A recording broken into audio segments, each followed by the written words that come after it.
How often do we shrink from action? Not from fear of failure, but from fear of success itself.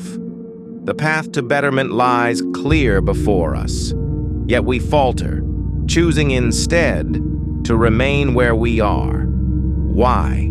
Because to rise, to improve, is to cast off the comfort of who we have been.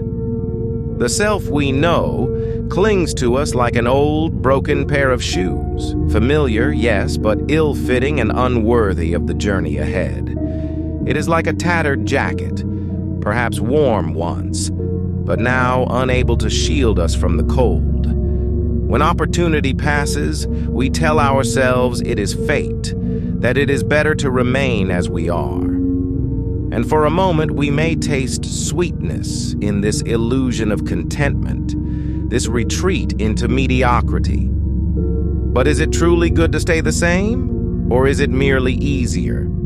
To call it fate when we remain unmoved is a comfort we give ourselves. But fate is not the absence of effort. It is the partnership between our will and the opportunities life presents. By calling passivity fate, we deny our role as co-creators of our destiny. Comfort, though sweet in the moment, becomes a chain when it holds us back from growth. It lulls us into complacency, whispering that safety lies in sameness, while all the while, life itself demands motion, evolution, and the courage to venture beyond what we know. But to remain as we are is an illusion, for life itself will change with or without our consent. To resist improvement is not to avoid change, but to let it come upon us unprepared and unshaped by our own will. Life moves forward, and so must we, if we are to meet it fully.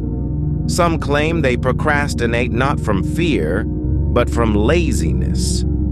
Yet what is laziness if not another form of fear cloaked in subtlety? To call idleness the cause is to evade a deeper truth. What burden do you refuse to bear? What effort do you so dread that you would rather call yourself lazy than confront it? Even idleness is a choice, a quiet deceit that spares you the discomfort of growth. And more than this, laziness is unnatural. It runs counter to the cooperative essence of humankind, to the spirit of striving and contribution that has bound us together and propelled us forward through the ages. Therefore, not doing your work, shirking your role, goes against your very nature as a being of nature. Like the ants building their colonies or the bees gathering their pollen, your task is not just duty, it is harmony. To refuse it is to create dissonance within yourself and with the world. Remember, life's very nature is change.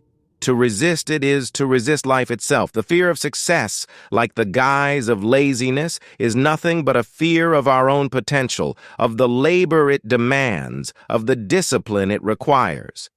But what greater loss is there than to let the good pass us by? Not because we could not seize it, but because we dared not. Reflect on this and act. For to delay is to choose decline, and to fear success is to deny life itself.